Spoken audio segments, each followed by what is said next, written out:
सबको पता है भारत की सबसे प्राचीन सभ्यता सिंधु घाटी की सभ्यता है, जो लगभग 3500 वर्ष पुरानी है।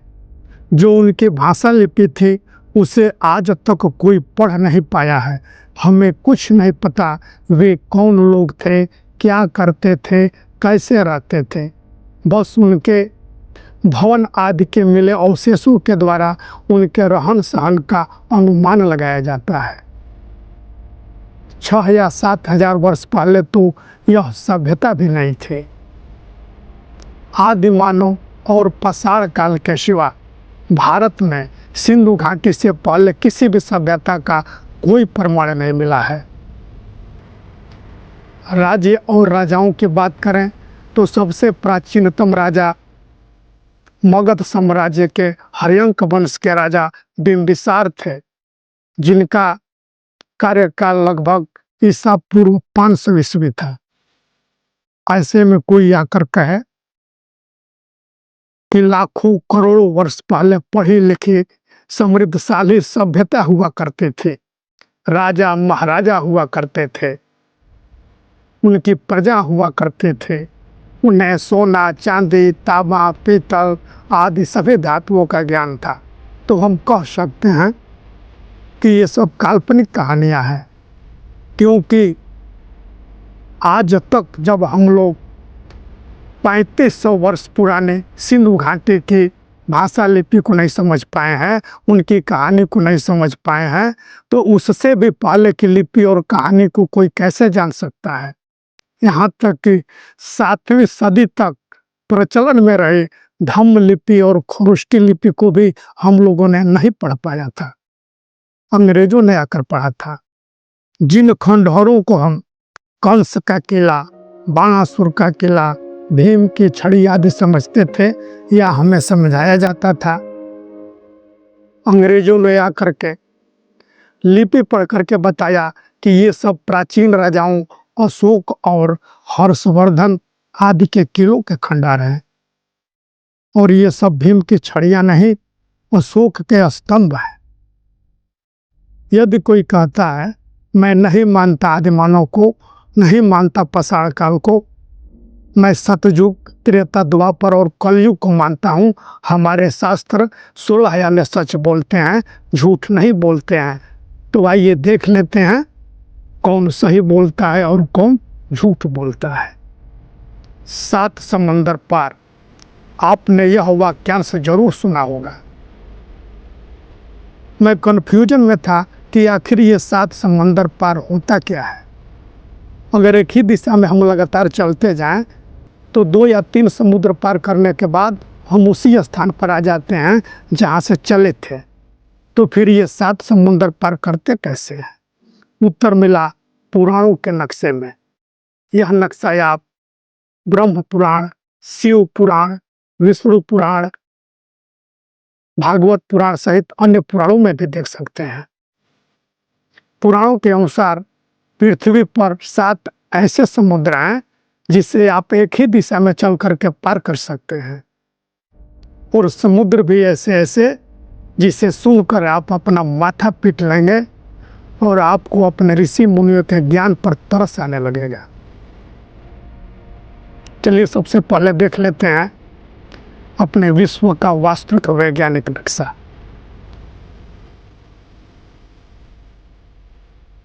यह है पुराणों द्वारा बताई गई पृथ्वी का एक नमूना। ये जो काले काले दिख रहे हैं ये सब भूखंड हैं, द्वीप हैं, और ये जो सादे सादे हैं ये सब समुद्र हैं। आइए देखते हैं कैसे कैसे द्वीप हैं और कैसे कैसे समुद्र हैं। ये है जम्मू द्वीप। जम्मू द्वीप के बीच में है एक मेरु पर्वत। मेरु पर्वत की लंबाई 16,000 योजन और ऊंचाई 84,000 योजन है। एक योजन में लगभग 12 किलोमीटर होते हैं। इस हिसाब से पर्वत की लंबाई 1,92,000 किलोमीटर और ऊंचाई 10,08,000 किलोमीटर है। जबकि दुनिया की सबसे ऊंची चोटी माउंट एवरेस्ट की ऊंचाई 8,849 मीटर यानी 9 किलोमीटर से भी कम है और पूरे हिमालय की लंबाई 2,500 किलोमीटर के लगभग है। मेरु पर्वत के दक्षिण में है भारतवर्ष। भारतवर्ष सहित जम्मू द्वीप पर कुल 7 देश हैं। मेरु पर्वत के चारों तरफ 4 वृक्ष हैं, कदम, जम्बू, पीपल और बट। ये चारों 1100 योजन विस्तार के हैं। वह जम्बू वृक्ष ही इस द्वीप का नाम पड़ने का कारण है। उसके फल विशाल गजराज के बराबर होते हैं। जम्बू का मतलब जामुन होता है, यानी जामुन के वो फल हाथी के जितने बड़े बड़े होते हैं और वे फल गंधमादन पर्वत पर चारों तरफ गिरकर फूट जाते हैं। उसके रस से जम्बू नाम की एक नदी बहती है। वहाँ के निवासी उसी नदी का जल पीते हैं। उसके पीने से लोगों के शरीर और मन स्वस्थ होते हैं। अब जम्बू द्वीप जो है खारे पानी के समुद्र से घिरा हुआ है और ये जो खारे पानी का समुद्र है इसके चारों तरफ है पलक्ष द्वीप। ये देखिए, ये चारों तरफ पलक्ष द्वीप है। इस खारे पानी के चारों तरफ पलक्ष द्वीप है और पलक्ष द्वीप पर 7 देश हैं और नदियां वगैरह पर्वत भी हैं और पलक्ष द्वीप के चारों तरफ है ये देखिए एक समुद्र जो इक्षुरस का समुद्र यानी गन्ने का रस का समुद्र है। देखिए यह जो है गन्ने का रस का समुद्र है और गन्ने के रस के समुद्र के चारों तरफ है सालमल द्वीप। ये सालमल द्वीप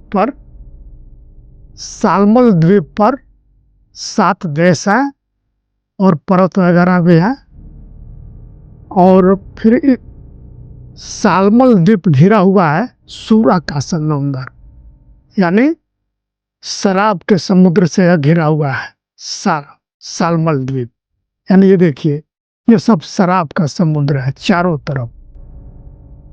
ये शराब का समुद्र है और शराब के समुद्र के चारों तरफ है कुश द्वीप।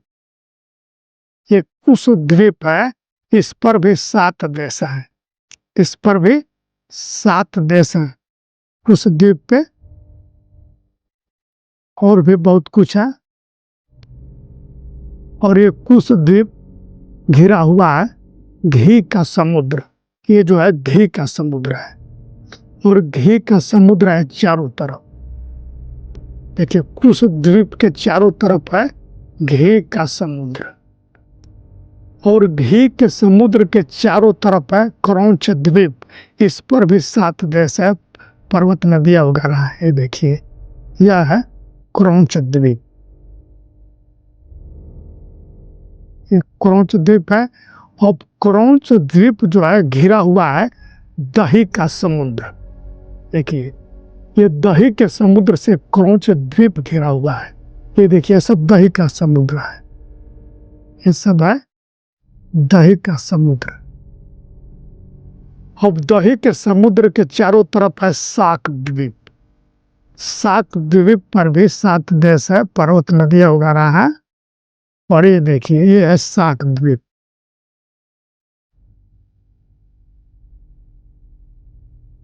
दही के समुद्र के चारों तरफ साक द्वीप है और ये जो साक द्वीप है यह घिरा हुआ है दूध क्षीर सागर यानी दूध के सागर में। यहीं पे विष्णु जी निवास करते हैं। ये दूध का सागर है। साक द्वीप के बाहर ये चारों तरफ है क्षीर सागर। देखिए ये है क्षीर सागर और क्षीर सागर के चारों तरफ है पुष्कर द्वीप। इस पर भी 7 देश है, पर्वत नदियां वगैरह हैं और ये क्षीर सागर के चारों तरफ है। यह है पुष्कर द्वीप। वो पुष्कर द्वीप जो है घिरा हुआ है मीठे जल का समुद्र। ये जो है चारों तरफ मीठे जल का समुद्र है। पुष्कर द्वीप मीठे जल के समुद्र से घिरा हुआ है। देखिए, ये मीठे जल के समुद्र से घिरा है पुष्कर द्वीप, और मीठे जल के चारों तरफ है लोकालोक पर्वत। ये चारों तरफ लोकालोक पर्वत है।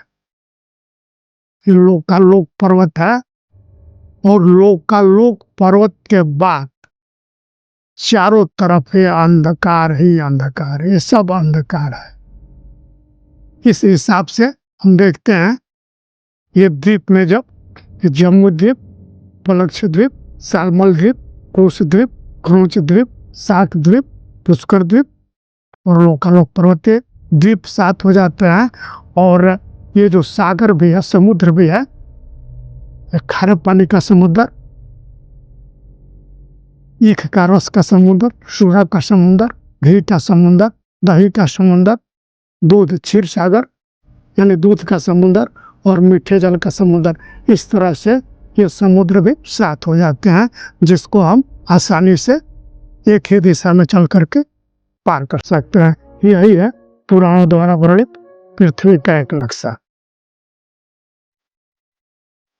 यदि यही नक्शा लेकर के हम दुनिया वालों के पास जाएं और कहें कि गलत है तुम लोगों का संसार का नक्शा, असली नक्शा हमारे पास है, धरती की बनावट को हम अच्छी तरह से जानते हैं, तो कल्पना कीजिए कि दुनिया के नज़रों में हमारी क्या स्थिति होगी। लगभग सभी पुराणों में स्वर्गलोक और नरकलोक की विस्तृत चर्चा की गई है।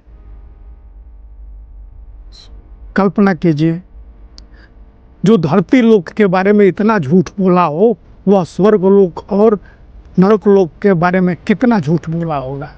इसलिए कहता हूँ, जागो बहुजन जागो, अज्ञान की निद्रा त्यागो। जय भीम, नमो बुद्धाय।